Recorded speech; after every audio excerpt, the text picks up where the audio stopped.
If you want to build a pond in your garden, I hope this video will be really helpful, but I'm going to warn you, unlike the vertical pallet garden that I built, this is going to be neither cheap nor easy. Bite-sized garden. And unlike many of the YouTube how to build a pond videos that I watch, where everything seemed to come together in a day or two, this one behind me has taken months and it's cost a lot more than I thought it would.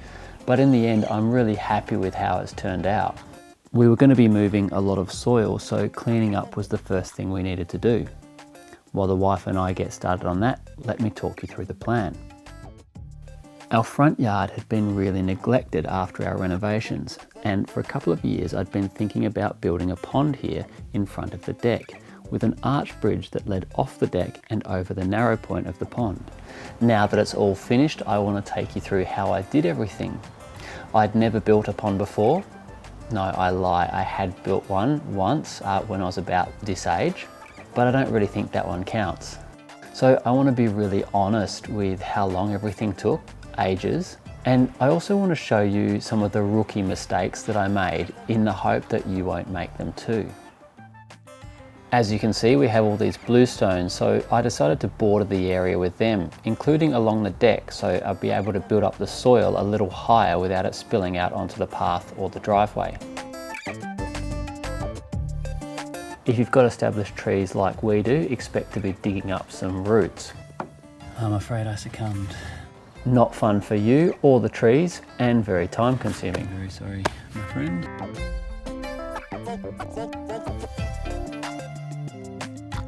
At this stage in most how to build a pond videos I've seen on YouTube, you'll see someone spray some fluoro paint to outline their pond. If you feel the need to do that, then by all means go right ahead. After all, it does look pretty cool. But for me, marking it out in the soil was fine because I knew once I started digging, I could finesse it along the way anyway. Speaking of digging, expect to be doing a lot of it, especially with a pond this size. So call in some help if you can. So it's become a bit of a family affair. Everyone's out here helping.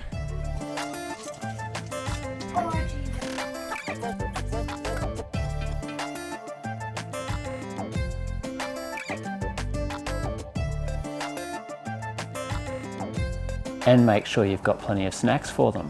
This is a witchetty grub and my daughter's going to eat it. No. Aren't you, Ella? Okay.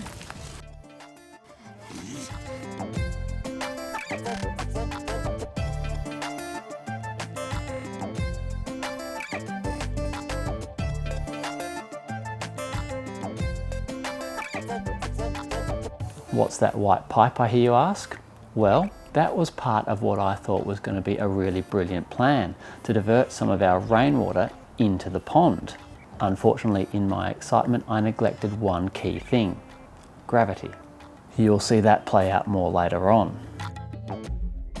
One day down, and despite breaking my old worn-out Matic and having to put an ice pack on an overheating GoPro, things were going pretty well. On to day two, and I knew I was going to be moving a whole lot more soil. I'd also started to hit clay, so getting a replacement Matic was top priority. So it was time to make the first of what was going to be many trips to Bunnings, our local mega hardware store, for, among other things, a sausage and bread. G'day. As well as a new Matic, I also bought some timber to reinforce the baseboards along the fence. One thing I really love doing, if I can, is to reuse stuff that I already have. So the irises here, I'm going to dig them up to make room for the soil, and I'm going to use them around the pond.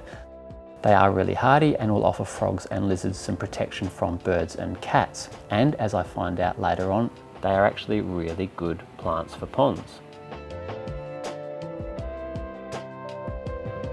Most of this morning was spent moving things around and making space for the soil that still needed to come out of the pond. This is where those baseboards come in handy. I had what I thought was a pretty clear idea of the layout, which was an elongated kidney shape with a deeper end of 3 tiers and a shallower end of only 2 tiers. So I trimmed back the PVC pipe and with some more help from the girls, kept digging. And digging, and digging.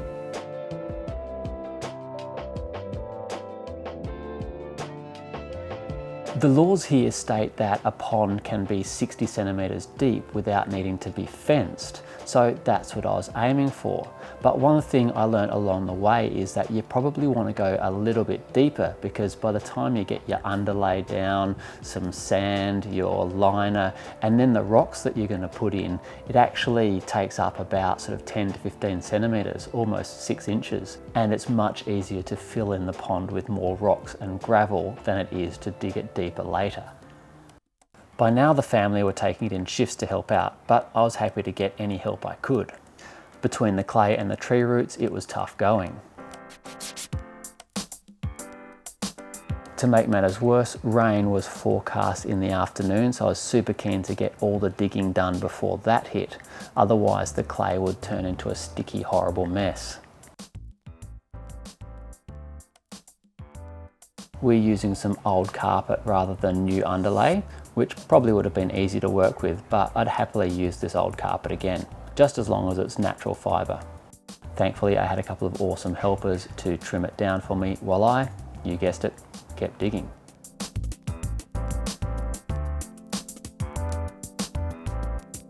The old carpet underlay is an extra layer of protection to help from rocks and roots that might puncture your lining. I'm fixing them in place with these metal pins. With the rain coming down, I really should have called it a day. If I had have stopped, I probably would have realised that I could have capped that downpipe and stopped the water filling up the pond. Instead, I was excited to see that it was actually working, so I forged on blindly.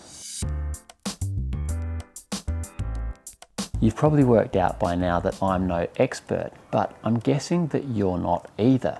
Otherwise, you probably wouldn't be watching this video. But I want to be realistic about the work that goes into this project and other projects I do. I'm going to make plenty of mistakes, and I'm sure you will too, but that's fine because we'll learn from our mistakes. That said, hopefully you can learn from a few of the mistakes that I've made here and save a bit of money along the way. So for half the day I've been wet through with sweat. It's been that warm, and typical Melbourne, it's now pouring with rain and quite cold. Never mind, we're pressing on. It's now time to put the black plastic down. Speaking of mistakes, let's have a look at the most obvious one that I made. And honestly, I still feel a little bit silly from having made it. For some reason, I thought that a heavy-duty black plastic was going to be good enough to be a pond liner. It won't. I've since learned that 1mm EPMD is what you want to go for. It is expensive, but it's got a long guarantee, it's really durable, and it will end up saving you money and time in the long run, so definitely go for that at the outset. I do get there, eventually.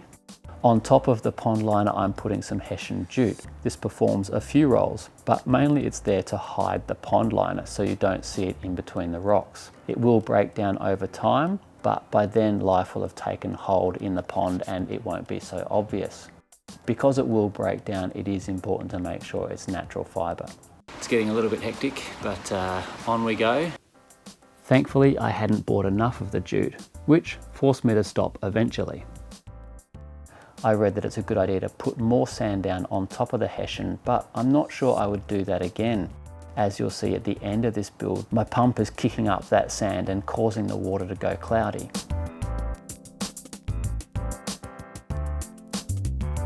Right now, I really could have benefited from capping that pipe. One thing the water going in did teach me though is that these rocks are really dirty. You can see it all washing off in the water, which is not ideal. So from now on, all the rocks are going to get washed before they go in. So there you have it. I'm a couple of days in and I've made an absolute mess, but I promise you it gets better eventually. In the next video, which I'll put up here somewhere when it's ready, I get a new pond liner in and the pond really starts to take shape. Just not the shape I was after. Please hit that subscribe button if you haven't already, because I really want you to see how this pond ends up looking at the end.